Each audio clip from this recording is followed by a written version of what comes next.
অবশেষে পাওয়া গিয়েছে,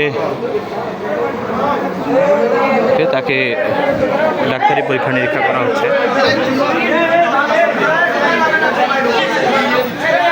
আমার ভাইরা অনেক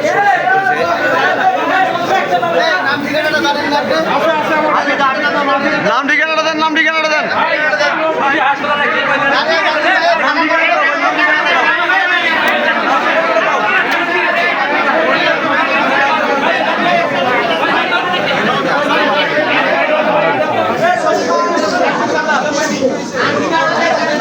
সময় পানিতে থাকার ফলে সে মারা গিয়েছে।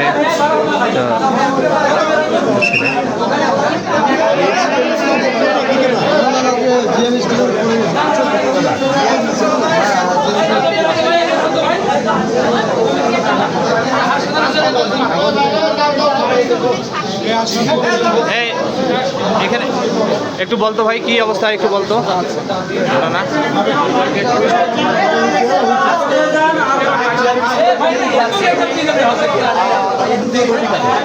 সবাই একটা 30 মিনিটে যায়, যাওয়ার পরে 5জন ছেলে গোসল করতে যায়, করে নেবে। তাদের মধ্যে স্যারকে বলার পরে ফায়ার সার্ভিসকে বলা হয়, ফায়ার সার্ভিসে নিয়ে আসি করে।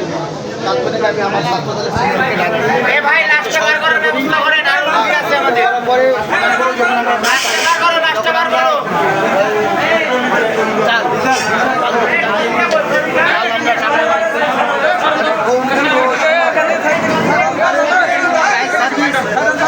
সহযোগিতা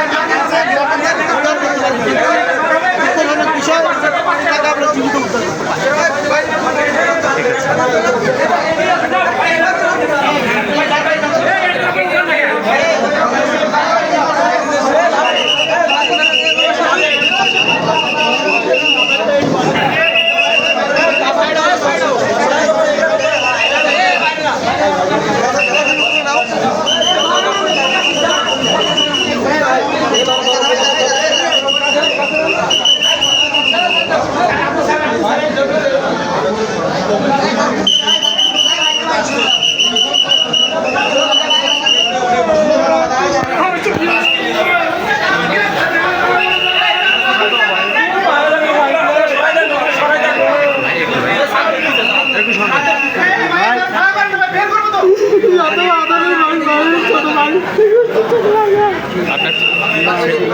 ছেলে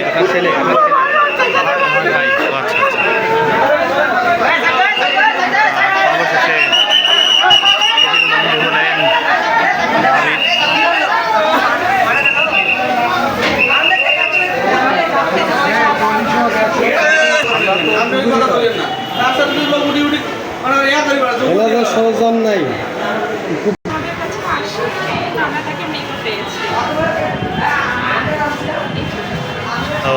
মানে আপনারা এখানে রোগীটা যখন আসছে তখন আপনারা মৃত পেয়েছেন, তাই তো?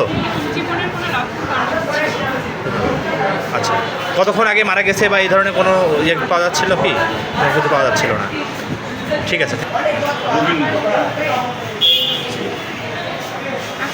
আমরা যখন এই বিপ্লব রায় আবিরকে পেয়েছি তখন মৃত ছিলেন, আমরা জীবনের কোনো লক্ষণ পাইনি।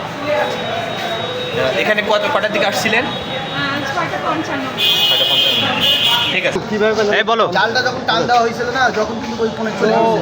আমরা 3-4 জন 5 জন যাই হোক 10-15 জন নামছিলাম। আমাদের ছোট ভাই, বন্ধু বান্ধব সহ বড় ভাইয়ের আমাদের ছাত্রদের সাপোর্ট দিচ্ছে, বলো যে তোমরা নামো। পরে আমরা 8-12 জন নামার পরে আমাদের বাম সাইডে তো পায়ে বাঁধার পরে ভাই ব্রাদার সহ সবাই আমরা উঠেছি। ওঠার পরে অ্যাম্বুলেন্স ফায়ার সার্ভিসে করে হসপিটালে নিয়ে আসার পরে মৃত্যু ঘোষণা করি। ভাই আমরা আজকে দুপুর 1:30 মিনিটে আমরা 1:30 মিনিটে জানতে পাই যে আমাদের বড় ভাই আমাদেরকে ফোন দেয়, ইসলাম ভাই ফোন দিয়ে বলে যে এরকম এরকম ঘটনা। তাৎক্ষণিক আমাদের ছাত্রীদের ছেলেরা আমরা যারা আছি আমরা সবাই ওখানে চলে যাই এবং ফায়ার সার্ভিসের সাথে আমরা সবাই পানিতে নামে খোঁজাখুঁজি করি, পাই না। তারপরে 2বার জাল টানা দেয়, তারপরে পাই না। তারপরে আমাদের লাস্ট টার্গেটে আমরা 4টে ছেলেকে, আমাদের ছাত্রগুলো 4টা ছেলেকে নামিয়ে দিই। আরও তার আত্মীয় স্বজনরাও নামছিল। নামার পরে আমরা লাস্টটা পাই, উদ্ধার করে ফায়ার সার্ভিসের গাড়িতে করে আমরা হাসপাতালে নিয়ে আসি। নিয়ে আসবার মৃত্যু ঘোষণা করলো। অনেক কষ্ট, অনেক কিছু করার পরও আমরা যাই হোক বাঁচাইতে পারলাম না। আমাদের সবার পক্ষ থেকে একটাই দাবি, সেটা হলো এই জিএম স্কুলের যে পুকুরটা আছে, এই পুকুরটা আমরা সংস্কার চাই। এই পুকুরটা ভরাট করে দিয়ে সাধারণ ছাত্রছাত্রী, ওখানে ছোট ছোট বাচ্চারা থাকে, যদি একজন পড়েও যায় ভুল করে, সে আর বাঁচা সম্ভব নয়, এতটা গভীর। আমরা সবাই আমাদের পক্ষ থেকে এবং আমাদের ফুলবাড়ির পক্ষ থেকে একটাই দাবি, এই পুকুরটা ভরাট করে দিয়ে একটা সুন্দর বাচ্চাদের খেলার মাঠ করে দেন, যাতে ফুলবাড়ির মানুষ এবং ফুলবাড়ির আরও মানুষ বাচ্চারা নিরাপত্তা পায়। এই বলে আমি আমার কথা শেষ করি।